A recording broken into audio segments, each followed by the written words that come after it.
Assalamualaikum warahmatullahi wabarakatuh. Sampurasun. Daramang sadayana.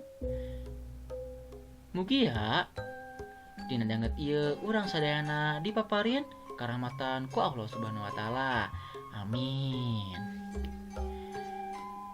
Dina pangajaran basa Sunda ayeuna urang medar ngeunaan warta.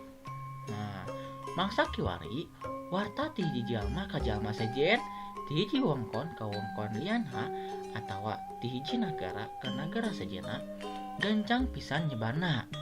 Ieu hal teh aya patula patalina jeung kamakaran media informasi anu mungkin modern kayaning koran, majalah, tabloid, radio, televisi jeung sajabana. Tina rupaning eta media teh urang bakal menang beja ngeunaan olahraga, kasenian, politik, ekonomi, atikan, kejadian aheng, jeung sajabana. Nah, sarengsena hidup diajar ngeunaan warta, dipiharep hidup bisa nganalisis warta, nyusun teks warta, maca teks warta, jeung midangkeun warta. Tah, ayeuna hayu urang guar naon sih anu maksudna warta teh. Nah, kecap warta asalna tina basa Sanskerta nyaeta beja, bewara atawa informasi. Warta sorangan boga harti nyaeta hiji informasi anu anyar atawa laporan ngeunaan hiji hal anu keur lumangsung. Sifat warta biasana aktual atawa anyar keneh kejadian, faktual atawa lain rekaan, ngirut, tur penting pikeun dipikanya ku balarea. Warta umumna dipidangkeun ngaliwatan media cetak jeung elektronik. Nah, warta miboga eusi mangrupa politik, ekonomi, sosial, seni, budaya, atikan, jeung hukum. Malah mah kabeh diekeunna mah aya warta nu eusina hiburan atawa warta ngeunaan selebritis anu disebut infotainment. Kajadian penting anu remen pisan diwartakeun diantarana nyaeta kahiji, kajadian anu aya patalina jeung kasalamatan tur kalumangsungan hirup nu maca atawa anu ngaragebkeun. Contona nyaeta warta ngeunaan banjir bandang di Jakarta.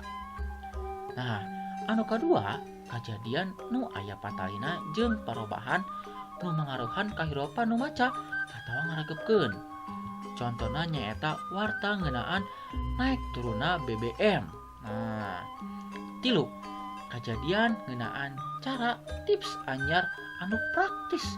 Contona misalna warta ngeunaan kumaha cara ngolah kopi anu alus misalna. Nah, anu kaopat kajadian anu aya patalina jeung hiji kasempetan. Contona misalna PT Bebek Angsa muka lowongan kerja 1000 pekerja misalna. Anu kalima nyaeta kajadian konflik.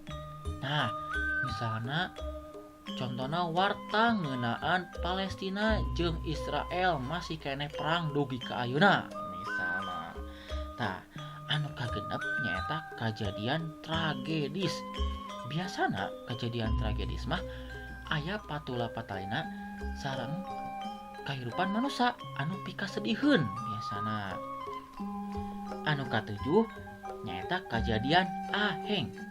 Nah, upami kejadian aheng mah misalna warta ngeunaan aya embe sukuna 5 misalna. Tah, ayeuna mah upami hidup bade nulis warta nya biasana aya rumusan-rumusan anu kedah diperhatikeun beda jeung nulis karya sastra nu sanes.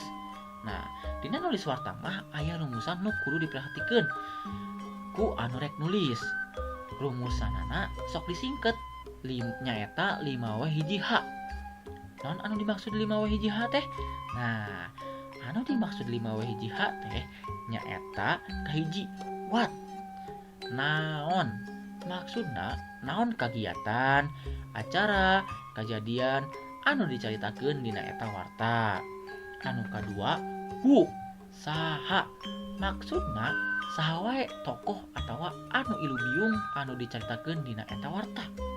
Nu katilu when iraha maksudna iraha lumangsungna eta kagiatan, acara, kejadian anu diwartakeun. Anu kaopat where di mana maksudna di mana tempat lumangsungna kagiatan, acara, kejadian anu diwartakeun. Anu kalima why kunaon maksudna kunaon sabab musabab eta kagiatan, acara, kejadian bisa dilaksanakeun. Anu kagenep how kumaha maksudna kumaha caritana runtuyan kejadian dina eta warta. Upami nyusun warta bisa ngaliwatan nengetan langsung kejadian, acara atau kegiatan anu rek diwartakeun jeung ngaliwatan wawancara. Nah, di luhurnya eta rumusan-rumusan ngeunaan warta. Tah ayeuna urang tengetan contoh di handap ieu. Nu kahiji naon? Naon jejer wartana? Nah, contohna Pamas Unpad ngayakeun pasanggiri monolog basa Sunda sajabar. Anu kadua saha? Saha anu ilubiungna? Nyaeta Pamas Unpad, Panata Calagara, para patandang jeung girang pangajen. Anu katilu iraha lumangsungna eta kagiatan nyaeta 10 Oktober dugi ka 13 Oktober 2018. Anu kaopat di mana lumangsungna eta kagiatan? Di Unpad Bandung. Anu kalima nah eta kagiatan diayakeun pikeun ngareurah milang kalapa mas anu kalima opat. Anu kagenep kumaha kagiatanana? Nah, patandang leuwih loba utamina ti universitas, kualitas patandang leuwih alus tur ngaronjat. Kagiatan ieu mangrupa tarekah pikeun ngamuleh basa Sunda. Tah kitu upami hidup bade ngadamel warta. Nah, tinggal ku hidup disusun jadi teks warta. Nah, ayeuna mah kumaha sih upami hidup bade maca teks warta teh? Nah, upami bade maca teks warta aya metode anu digunakeun dina nepikeun warta, nyaeta metode naskah. Dina nyaritana panyatur bari maca naskah. Samemehna panyatur tatahar heula nyayagikeun naskah, nyaeta ku cara maluruh jeung ngumpulkeun bahan salengkep-lengkepna. Panyatur sabisa-bisa kudu weruh kana tanda baca, lentong jeung luhur handap sora salila maca kudu diperhatikeun. Tah eta materi ngeunaan warta. Nah, kangge tugas di bumi mangga hidup ngadamel warta. Nah, teu kedah sesa-sesa ngadamel warta dina sabudeureun imah hidup. Contohnya misalnya warta ngeunaan maling hayam misalnya gitunya.